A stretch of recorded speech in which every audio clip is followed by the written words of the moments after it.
Assalamualaikum warahmatullahi wabarakatuh. Selamat pagi semuanya. Baik, sebelum memulai perkuliahan di pertemuan ini, mari kita berdoa terlebih dahulu. Berdoa dipersilakan.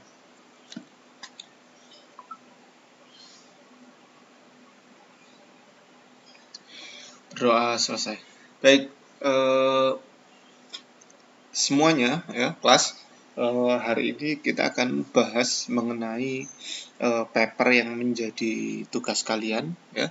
Kemudian saya juga sudah melihat hasil pekerjaan kalian ya. Jadi ada beberapa tambahan yang nantinya dijadikan tugas kembali begitu ya. Dijadikan tugas kembali di pertemuan berikutnya. Baik, ada 8 paper, di mana 8 ini adalah sebuah alat ukur atau model yang macam-macam gitu ya, untuk mengukur yang lain-lain juga gitu ya.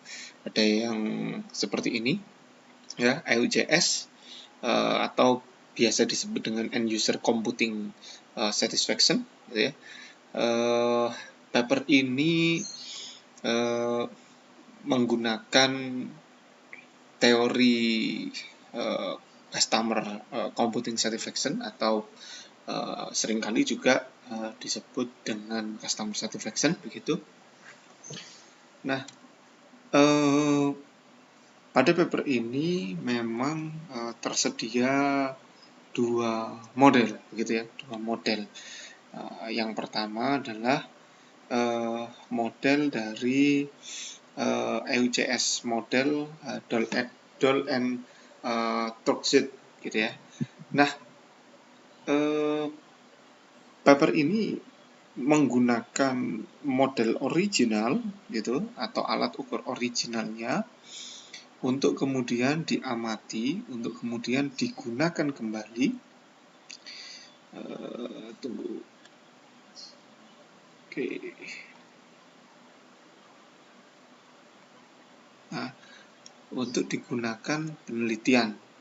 Jadi ini adalah model originalnya, kemudian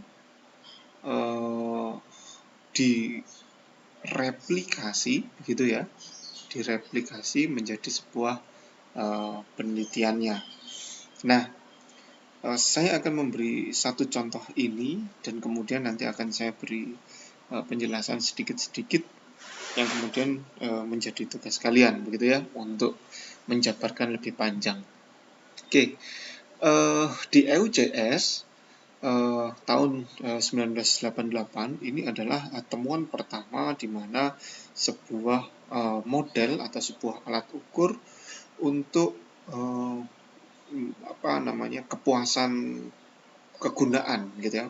Jadi kalau kemarin di pertemuan kemarin saya bilang mengukur sebuah tinggi badan itu butuh meteran, mengukur panas badan atau suhu badan itu menggunakan termometer, dan semua sedunia juga akan sama, mengukur suhu badan juga menggunakan termometer. Pertanyaannya, apakah mengukur sebuah kepuasan penggunaan komputer itu juga menggunakan termometer? Tidak. Apakah menggunakan meteran? Juga tidak. Maka menggunakan sebuah alat ukur yang kemudian dijadikan sebuah model gitu ya. Nah, salah satu contoh mengukur kepuasan pengguna itu menggunakan ini EUCS gitu. Pak, apakah hanya EUCS ya? Tidak gitu. Bahkan ada model-model yang lain untuk mengukur itu.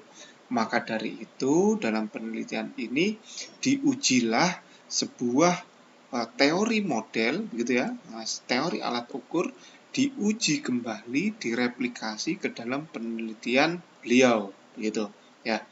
Nah, penelitian ini dalam paper ini menggunakan seluruh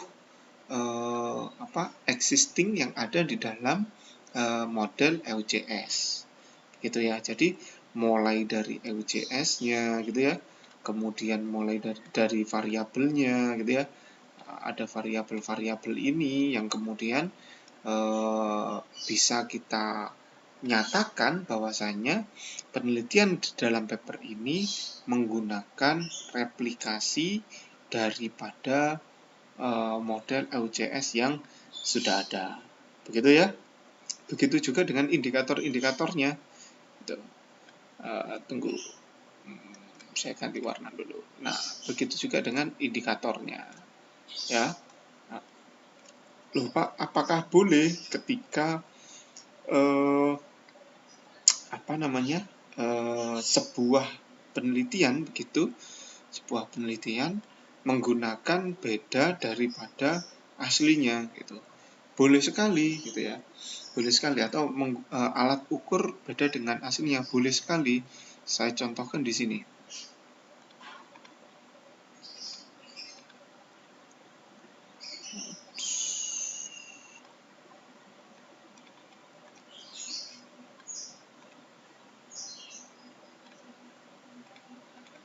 Nah, saya contohkan di sini.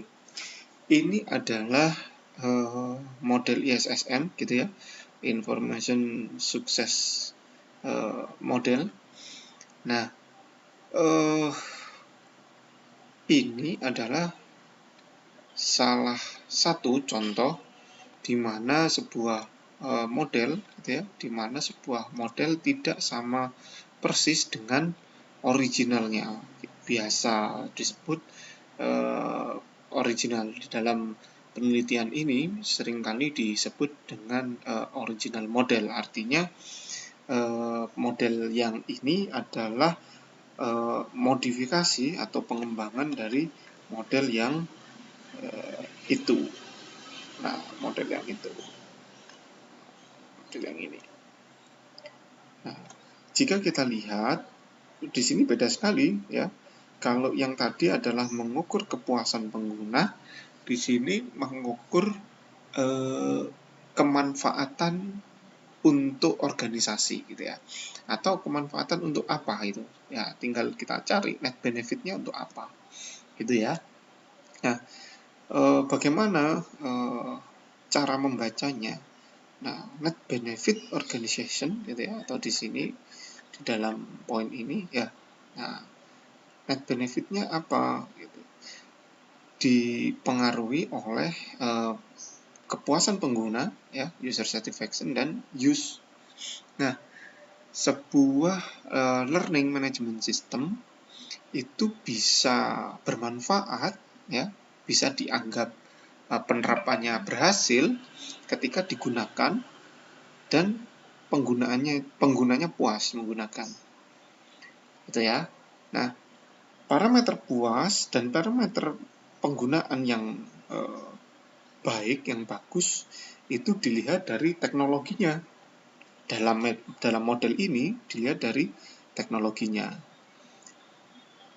Apa itu? Nah, dimensi dari kualitas teknologi itu ada 3 menurut Delon McLean. Yang pertama adalah system quality, yang kedua adalah informasi quality, dan yang ketiga adalah service quality. Gitu ya. Nah, ketiga ini adalah unsur daripada atau dimensi atau apa sih? Saya jadi lupa tuh. Manifestasi gitu ya. Nah, manifestasi dari kualitas teknologi. Ada 3, sistem quality, informasi quality, dan service quality. Nah, kemudian ini menjadi sebuah bagan begitu ya. Kalau kalian lihat, kalau kalian amati, ini adalah sebuah bagan yang sama persis dengan yang atas gitu ya, originalnya. Ya, gitu ya. Nah, ini sama persis dengan originalnya. Nah, di dalam paper ini, di dalam riset ini, itu ditambahkan sebuah variabel-variabel yang dimungkinkan, gitu ya, dihipotesiskan bahwasanya use itu dipengaruhi oleh school environment, kemudian effort expectancy, social influence, dan University Commitment. Gitu. Oh, satu lagi, University Management Practice. Gitu. Nah, kenapa demikian? Nah, ini ya harus dibaca papernya. Gitu. Nah, kalau saya jelaskan nanti kelompok ini nggak menjelaskan khawatirnya. Ya salah satu contohnya aja lah, saya jelaskan begini. Salah satu contohnya, kenapa universitas atau manajemen universitas itu berpeluang untuk mempengaruhi penggunaan gitu, sudah barang tentu yang namanya policy begitu ya, peraturan, kemudian kebijakan dan lain sebagainya itu bisa mempengaruhi penggunaan. Contoh misalnya, semua perkuliahan wajib menggunakan e-learning ilmu misalnya, seperti itu, ilmu UPN misalnya. Nah, di situ akan banyak mempengaruhi penggunaan, baik dosennya, baik mahasiswanya, begitu ya. Diwajibkan KRS melewati siamik misalnya. Nah, akhirnya Universitas Manajemen Praktis ya menjadi sebuah variabel independen gitu ya, atau laten variabel gitu ya, pengaruh untuk keberadaan si use gitu ya. Jadi menambahkan sebuah variabel ya, diingat baik-baik, menambahkan sebuah variabel itu memiliki fundamental yang kuat. Bukan hanya sekedar ingin ditambahkan, tetapi pasti ini kalau paper ini dibaca, kenapa ada Universitas Manajemen Praktis, itu ada dasarnya, ada alasannya, gitu ya, ada temuannya, begitu. Ya, jadi yang tadi ya, kalau di UICS Computing Satisfaction itu mereplikasi, gitu ya. Nah, kalau di ISSM ini ya, di penelitian ini memodifikasi, gitu ya. Jadi ada sebetulnya ada tiga, gitu ya. Ada tiga genre, gitu ya. Ada tiga aliran di dalam membuat evaluasi atau melakukan perhitungan menggunakan alat ukur. Ya, yang pertama mereplikasi. Ya, yang ada kita pakai, kita terapkan. Sesuai tidak? Berapa kesesuaiannya? Persen kesesuaian gitu. Nah, karena ini bersifat kuantitatif, ya, bersifat perhitungan, tidak seperti meteran yang kalau 100 pasti 100 bangunan itu gitu ya. Seluruh dunia juga sama. Kalau termometer juga demikian. Bahkan termometer perlu dikaligrafi juga kan, di pemakaian keberapa gitu ya. Nah, jadi sama halnya dengan termometer gitu ya, sama dengan pengukuran lainnya. Nah, ini adalah model pengukuran gitu ya. Nah, besar kemungkinan itu tidak mencapai 100% sesuai gitu ya. Karena di luar ini pasti ada variabel-variabel lain yang mempengaruhi dan tidak diamati oleh penelitian gitu atau oleh peneliti gitu. Maka sudah barang tentu cakupan dari persentase itu menjadi tolak ukur keberhasilan penerapan modelnya gitu. Pak, berarti menerapkan model bisa salah? Bisa saja salah. Ya, bisa saja tidak sesuai, tidak tepat gitu ya. Yang mau diukur perilaku seseorang yang menggunakan teknologi, tetapi sasaran tembaknya atau sasaran alat ukurnya, modelnya adalah yang mengukur teknologinya begitu. Nah, jadi ya tidak tepat gitu, tidak tepat. Ya, teknologi dilihat dari sudut pandang mana dulu, ini harus clear dulu gitu ya. Nah, jika teknologi dilihat dari penggunaan, maka yang yang diamati adalah orang yang menggunakan gitu ya. Tapi kalau melihat teknologi ini bisa apa gitu, bisa ngapain gitu, berdampak apa. Nah, itu kita melihat teknologinya gitu ya, melihat dari sudut pandang teknologinya gitu. Nah, sama seperti yang Pak Latif sampaikan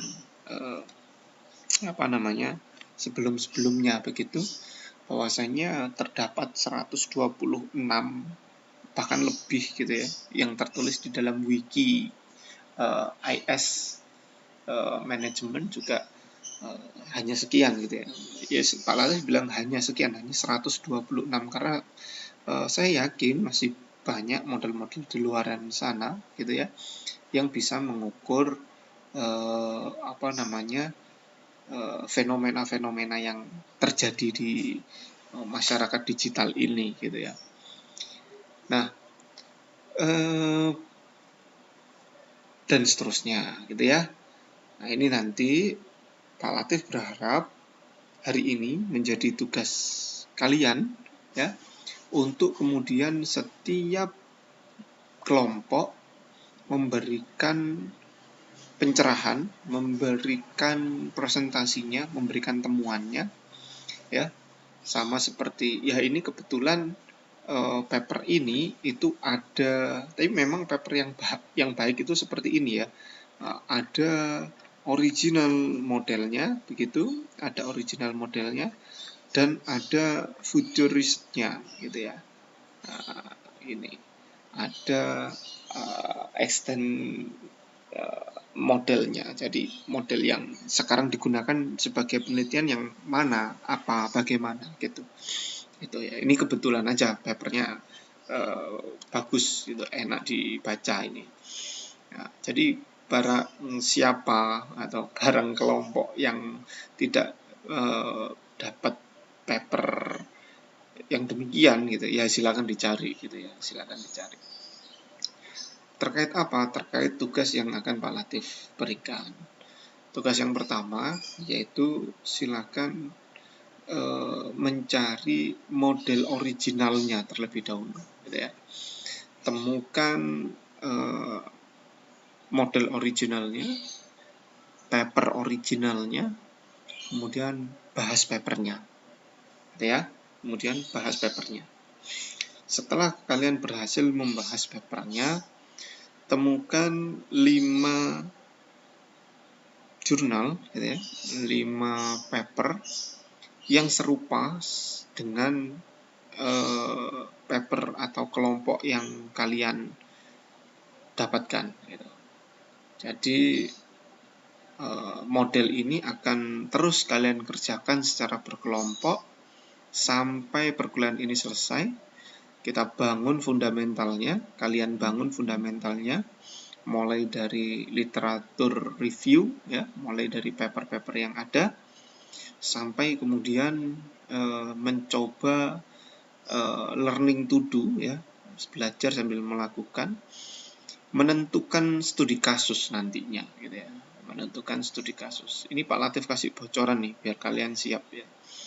Nantinya kalian akan melakukan riset kecil-kecilan gitu ya, mini riset, mengukur sebuah fenomena teknologi gitu ya, penerapan teknologi ya. Tapi saat ini yang perlu kalian kerjakan, yang pertama temukan model originalnya yang pertama. Kemudian yang kedua, silakan di-review, silakan dibahas secara berkelompok, maksudnya itu apa sih paper itu, kenapa muncul pertanyaan atau kenapa muncul model demikian, kemudian studi kasusnya di mana waktu itu gitu, dan seterusnya, sampai kemudian menemukan 5 jurnal bebas ya, boleh nasional, boleh internasional, bebas saja. Tapi pastikan ini harus ada standarisasi jurnal nasional nih. Kalau enggak nanti acak-acakan tuh. Yang penting tersinta ya. Kalau internasional saya bebaskan, tapi kalau nasional jurnalnya harus tersinta gitu ya. Bagaimana cara melihat tersinta?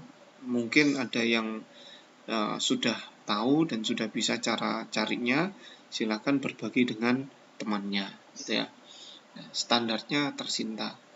Nanti di dalam tugas ditulis papernya Sinta berapa. Gitu. Oke.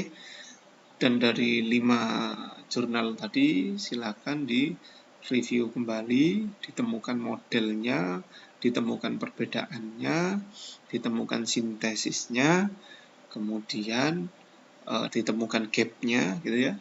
Nah, kemudian coba kalian pilih satu model gitu ya. Pilih satu pilih satu alat ukur yang bisa kalian presentasikan di pekan depan. Gitu ya. Itu tugasnya. Pekan depan mengumpulkan paper lagi ya. 6 berarti ya. 1 original model dan 5 penelitian yang terbaru gitu ya. Terbaru itu 5 tahun dari tahun ini gitu ya. Jadi berarti batasnya ada di tahun 2019 ya. 19, 20, 21. Oh, 17 berarti. 17. Oke, begitu kelas. Mudah-mudahan bisa dipahami. Kalau ada yang perlu ditanyakan, kalau ada yang perlu didiskusikan, silakan menuliskan di kolom komentar atau silakan menuliskan di grup WA kita. Terima kasih. Saya akhiri. Assalamualaikum warahmatullahi wabarakatuh.